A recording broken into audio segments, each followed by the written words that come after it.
जय माता दी दोस्तों। अरवा चावल लेकर इसमें 4 से 5 मुट्ठी हम लिए थे, अंजरी भी बोल सकते हैं। और इसमें पानी डालकर इस तरह से फूलने के लिए 3 से 4 घंटे के लिए छोड़ देंगे। सुबह की पूजा के बाद ही हम इसको फूलने के लिए डाल दिए थे। और फिर ये नया जार है मेरा, एक जार ही हम रख देते हैं पूजा पाठ के लिए, नया हो, उसमें लहसुन प्याज नहीं पिसा रहता है। और उसमें इस तरह से घोल तैयार कर लेंगे। बहुत ज़्यादा लिक्विड हम लोग नहीं करते हैं। और शाम में जो आरती होती है हमारी, उसको हम लोग आरती पूरा कंप्लीट किए, मैं और मेरे पति दोनों ही आरती करते हैं। तो पूरा ये आरती ख़त्म करने के बाद ये जो धूप कप है, लोहवान धूप कप होता है ना, वो है। और ये बगैर कपूर के भी जल जाता है। इसको हम मीशो से मंगवाए थे। ये लोहवान धूप कप जो है ना, बहुत बढ़िया जलता है, बहुत अच्छा खुशबू है। फिर जगरना के दिन हमारे घर के देवता जो कुल देवी जो है ना, उनको जगाया जाता है। तो शाम में संझा बाती के टाइम में उनके पास दीपक जलाए, घी का दीपक जलाए कच्चा चावल रखकर। और ये जो लोहवान धूप कप है, इसका धुआं जो है आरती करने के बाद माता रानी को हम रोज़ शाम में इस तरह से दिखाते हैं। पूरे घर में अगर आप धूप कप, जो लोहवान धूप कप है, अगर आप पूरे घर में इसका धुआं लगाएंगे ना, बहुत अच्छी मतलब खुशबू भी रहती है। और बहुत अच्छा पॉजिटिव वाइब आता है एक। ऐसे भगवान जी के कमरे में भी, पूजा घर में भी जो है, भगवान जी को हम इस तरह से सारा जो धुआं जो है ना, धूप का, ये पूरा दिखाते हैं।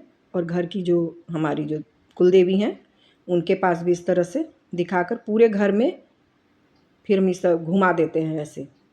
और ये हर रोज़ शाम में करते हैं सब। जब भी हमारी संध्या आरती होती है ना, संध्या बाती करने के बाद पूरे घर में ये धुआं दिखाते हैं।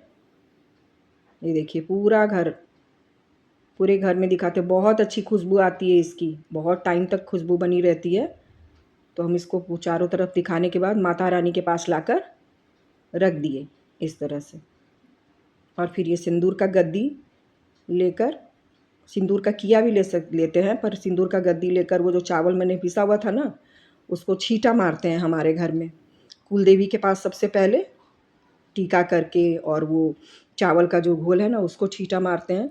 इस तरह से मंदिर में भी होता है, बहुत पुराने टाइम से ये जागरण के दिन इस तरह से देवी दुर्गा को हम जगाते हैं। और सारे भगवान जी के पास इसका छींटा इस तरह से करते हैं। और सबके पास सिंदूर लगाते हैं। जितनी भी माता रानी हमारे पास है ना, सबको हम इस तरह से टीका लगाएंगे। और जो हम चौकी लगाए थे, वो रूम में लगाए थे। इस बार माता रानी का जो पाठ किए थे ना, वो रूम में किए थे। और उसमें भी वहाँ इस तरह से छींटा देकर इस सिंदूर का टीका किए। शाम के वक्त ही, संध्या आरती के बाद ही ये हमारे यहाँ सब पूजा होता है। माता रानी को जगाया जाता है, जागरण बोलते हैं हमारे यहाँ, जगाना। तो पहले मेरी सास करती थी, अब हम करते हैं। और बाहर हमारे यहाँ तुलसी जी का पौधा है गेट के पास ही, वहाँ पर भी इस तरह से छींटा दे दिए। क्योंकि शाम के वक्त तुलसी जी को छू नहीं सकते हैं, तुलसी माता को। तो दूर से ही संझा बत्ती करके इस तरह का छींटा देने के बाद घर के अंदर चले आए हम लोग। और पूरे हाथ में लगाकर, पूरे हाथ का छाप, जैसे कि शादी के बाद हम आते हैं तो देते हैं ना दीवार पे, इसी तरह से पूरे हाथ का छाप हम पूजा रूम में पहले दिए, पूरे घर के दरवाजे पर। कहते हैं कि इससे माता जागती, हमारे घर में सुख शांति समृद्धि सब आती है। तो पूरे घर में इसी तरह से हाथ में घोल लगाकर पूरे घर में हमारे यहाँ पड़ता है। किचन में छींटा भी देंगे और हाथ का इस तरह का छापा भी देंगे। बताइएगा कमेंट करके किसके किसके घर में इस तरह का जागरण के दिन पूजा होता है। ये हमारे यहाँ बिहार के तरफ होता है। तो आप भी बताइएगा आपके तरफ अष्टमी के दिन कैसे होता है। पूरे घर में इस तरह से छींटा करते हैं, पूरे घर में। और पूरे घर के दरवाजे पे इस तरह से छाप देंगे। घर की बहू देती है, पहले मेरी सास देती थी, अब हम करते हैं। बाहर के गेट पर भी देंगे। और जितना भी आपके पास गाड़ी है, घर में सामान है, सब पे हम लोग इस तरह से छींटा देते हैं। उधर मेरी बेटी का भी बाइक है, स्कूटी है, सब पे देते हैं। एक भी गाड़ी, एक भी आपका सामान, गोदरेज हो गया या जो भी सामान आपके घर में है, सब पे इस तरह से छींटा देंगे। सिंदूर का टीका नहीं लगाएंगे। और फिर जो शाम में मेरा थोड़ा सा पाठ बचा हुआ था, साड़ी बदल के वो हम पाठ किए। अष्टमी के दिन पूजा जो है मेरा इस तरह से संपन्न हुआ। और भगवान से क्षमा प्रार्थना बैठकर किए। और नवमी के दिन सुबह सुबह ही हम लोग उठ गए थे, 4 बजे के आसपास ही हम उठ जाते थे रोज़। पाठ करने के लिए। पाठ करने के बाद सारा मैंने इस समय पाठ कर लिया था, साड़ी चढ़ाया, पाठ करके हमारे यहाँ खोचा भरने का रस्म है। चावल से खोचा भरते हैं, तो उसमें हम 9 पान का पत्ता लेते हैं, उसके ऊपर एक एक मुट्ठी चावल, 5 मुट्ठी चावल हर पत्ते के ऊपर हम लोग रखते हैं। और बिना खोचा पूरा भरे हुए हमारे यहाँ पूजा संपन्न नहीं माना जाता है। तो और उसके ऊपर एक एक कसैली, सारे 9 पत्तों पर एक एक कसैली रखेंगे। जो भी सामान हम रखेंगे ना, सारा 9 ही रखेंगे। हमारी 9 दुर्गा जो है, 9 माता रानी हैं, उनके नाम का खोचा हम भरते हैं। और खोचा भरने के लिए आप हम लोग तो चुनरी भी लेते हैं, पर हम कभी चुनरी लिए नहीं हैं।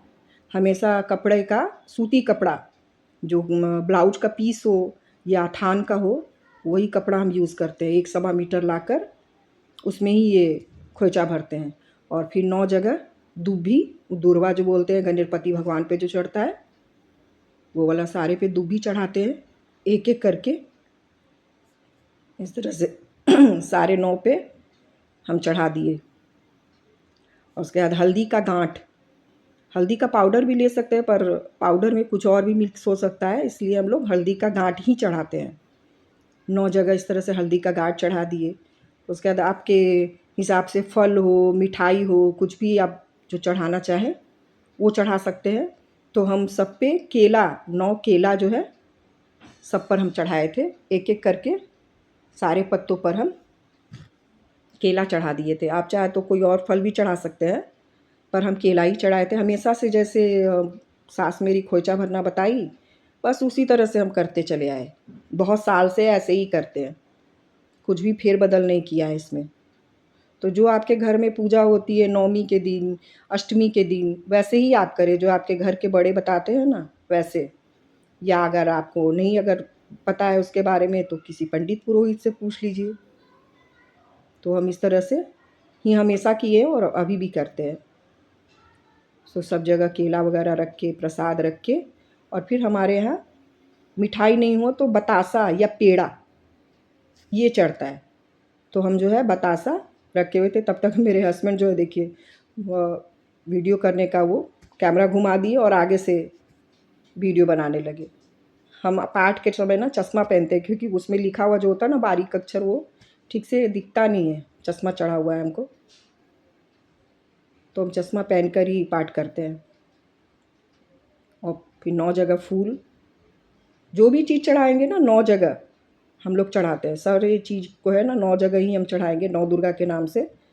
और हम 9 दिन अखंड दीप भी जलाए थे। ये भी मीशो से ही मंगाए थे। अखंड दीपक जो है, ये बहुत अच्छा जला था हमारा। और फिर सारा श्रृंगार का सामान ये माता को चढ़ाएंगे। चूड़ी, बिंदी, सीसा, कंघी, आलता, नेल पेंट, जो भी आपको है ना, सब कुछ। और पहली पूजा के दिन भी हम सारा श्रृंगार चढ़ाए थे। और नवमी के दिन भी हम खोइचा में सारा श्रृंगार चढ़ाते हैं। और फिर इस तरह से भर के खोइचा गंगा जल से आचमन कर देंगे। और इधर मेरे पति जो हैं, तब तक हवन के लिए तैयारी कर दिए थे। हम लोग हवन दोनों को ही मिल के कर लिए। और उसके बाद पूरा होने के बाद क्या है, कलश हिला देते हैं। नवमी के हवन के बाद कलश, दीपक सब हम थोड़ा थोड़ा सा हिला देंगे कि माता रानी आप हमारे घर में आई, उनकी विदा के लिए खोचा भरेंगे। खोचा भर के उनको विदाई देंगे। और देखिए, फिर मैं और मेरे पति बैठकर पूजा आराधना कर रहे थे भगवान से कि हमारे घर में सुख, शांति और समृद्धि हमेशा बनी रहे। खोइचा भरने के बाद खोइचा का सारा सामान हम मंदिर में पंडित जी को दे आते हैं। संपन्न हो गया। इधर 9 कन्या को खिलाने के लिए फिर तैयारी करने लगे। तो सारा प्रसाद बनाए, हलवा, चने, काले चने की सब्जी, पूरी, सब बनाकर हम पहले ही रख लिए थे। तो फिर हमारी जो 9 कन्याएँ आई ना, छोटी छोटी कन्याएँ, सबको गंगा जल से इस तरह से पैर धोए। ये मेरा पहला कन्या पूजन है। तो पाठ तो पहले भी करते थे, पर कन्या पूजन पहली बार किए। 9 दिन का व्रत भी पहली बार ही किए, नहीं तो पहला और अष्टमी ही केवल करते थे। इस बार पूरा 9 दिन का व्रत किए फल पे। और सारी कन्याओं को खुद से ही गंगा जल से पैर भी धोए, आलता लगाए। एक एक करके सारी कन्याओं को हम खुद से ही आलता लगा दिए। सारी कन्याओं को एक एक करके आलता लगा रहे थे। उसके बाद उनको टीका किया, उनको चुनरी ओढ़ाई, और फिर उनकी पूजा की। सारी माता रानी बहुत प्यारी लग रही थी। सारी कन्याओं का पूजन किए, उनको भोजन कराए।